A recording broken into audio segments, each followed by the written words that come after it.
The following is an excerpt from chapter 21 of The Prince by Niccolo Machiavelli. A prince is also respected when he is either a true friend or a downright enemy. That to say, when without any reservation he declares himself in favor of one party against the other, which course will always be more advantageous than standing neutral, because if two of your powerful neighbours come to blows, they are of such a character that if one of them conquers, you have either to fear him or not. In either case, it will always be more advantageous for you to declare yourself and to make war strenuously, because in the first case, if you do not declare yourself, you will invariably fall a prey to the conqueror, to the pleasure and satisfaction of him who has been conquered, and you will have no reasons to offer, nor anything to protect or to shelter you.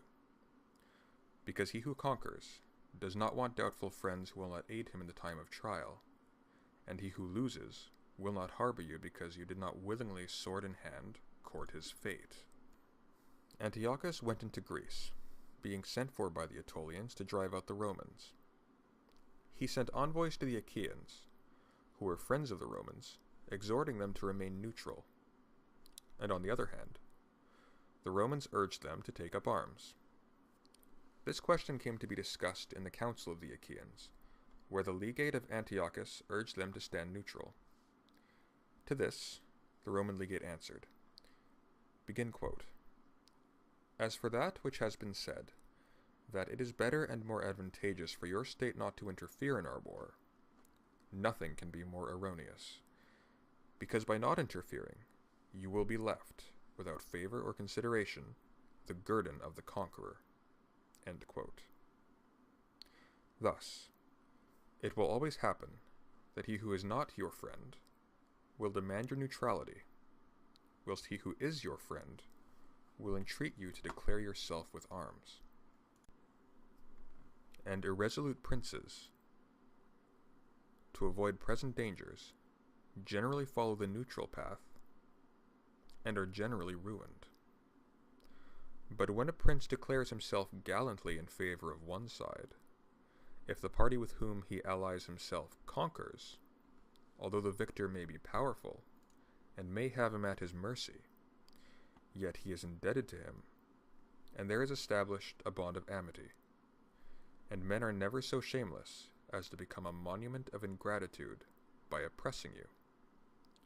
Victories, after all, are never so complete that the victor must not show some regard, especially to justice. But if he with whom you ally yourself loses, you may be sheltered by him, and whilst he is able, he may aid you, and you become companions in a fortune that may rise again.